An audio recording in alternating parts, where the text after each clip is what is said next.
രാജ്യത്തിന്റെ 3200 കോടി വീണ് തവിട് പൊടിയായി കിടപ്പുണ്ട്. സംഘികളും വിസുഗുരുവും ചേർന്ന് കൊട്ടിഘോഷിച്ച ഛത്രപതി ശിവജി പ്രതിമ ചെറിയൊരു മഴയും ഒരു കാറ്റും അടിച്ചപ്പോ തലയും കുത്തി വീണു.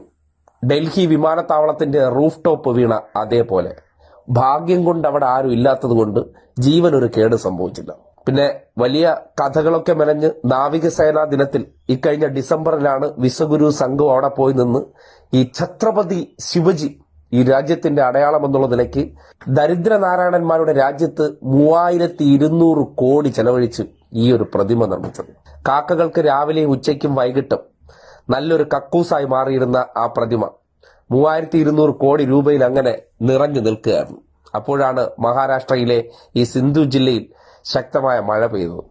ഒറ്റ മഴയിൽ 3200 കോടി രൂപ നാമാവിശേഷമായി.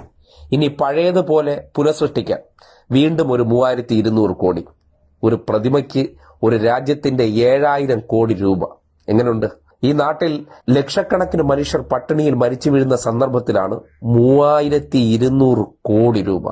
ഒന്ന് സാധാരണക്കാർക്ക് ആ പണം അവരുടെ അക്കൗണ്ടിലേക്ക് 1 ലക്ഷം രൂപ വെച്ച് ഇട്ടുകൊടുത്തിരുന്നെങ്കിൽ എത്ര മനുഷ്യർക്ക് കൊടുക്കാമായിരുന്നു. അതിൽ നമുക്ക് വെട്ടിപ്പ് നടത്താൻ പറ്റില്ലല്ലോ. ഹൈടെക് വെട്ടിപ്പ് നടത്തുന്നവർക്ക് ഇത്തരം ആഡംബര കാര്യങ്ങൾ ചെയ്താൽ അതിനിടയിലൂടെ നടത്തുന്ന വെട്ടിപ്പുകളെ സംബന്ധിച്ച് പുറത്തു വരില്ല. അയ്യോ വിശ്വാസമാണെങ്കിൽ ഓക്കെയാണ്. അതിന്റെ മറവിൽ നിന്നുകൊണ്ട് കൊള്ളരുതായ്മകൾ, ആഡംബരങ്ങൾ, നികുതിപ്പണങ്ങൾ കൃത്യമായി സംസ്ഥാനങ്ങൾക്ക് പോലും കൊടുക്കാതെ ധൂർത്തടിച്ച് തകർക്കുന്നതാണ് വീണ് വെണ്ണീറായിരിക്കുന്നത്. 3200 കോടി രൂപയുണ്ടായിരുന്നെങ്കിൽ എത്ര മനുഷ്യർക്ക് വീട് വെച്ച് കൊടുക്കാമായിരുന്നു, എത്ര മനുഷ്യർക്ക് 3 നേരം ആഹാരം കൊടുക്കാമായിരുന്നു, അവരുടെ ജീവിത നിലവാരം ഉയർത്താമായിരുന്നു. ഇതിപ്പോ ഡിസംബറിൽ കഴിഞ്ഞു. 6 മാസം കൊണ്ട് തറയിൽ വീണ് തവിട് പൊടിയാകുമ്പോൾ ഇവർ കുനിഞ്ഞിട്ടതാണോ നൂന്നെടുത്തതാണോ?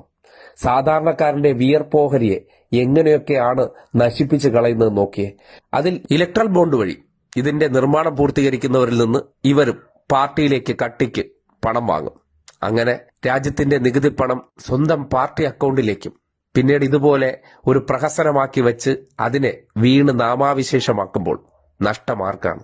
ഇവർ പാർട്ടി അക്കൗണ്ടിലും വാങ്ങി കൊയ്തുകൊണ്ടങ്ങ് പോകും. ഈ പ്രതിമ കൊണ്ട് ഏതെങ്കിലും ഒരു മനുഷ്യന്റെ പട്ടിണി മാറുമോ?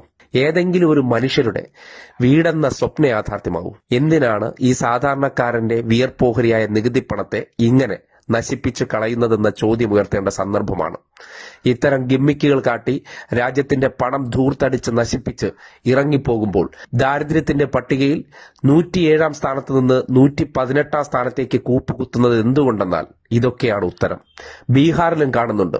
ഇവരുടെ സഖ്യകക്ഷി ചെയ്യുന്ന പാലങ്ങൾ മാലപ്പടക്കം പോലെ പൊട്ടി വീഴുകയാണ്. എത്ര കോടി വെള്ളത്തിൽ താഴ്ത്തി.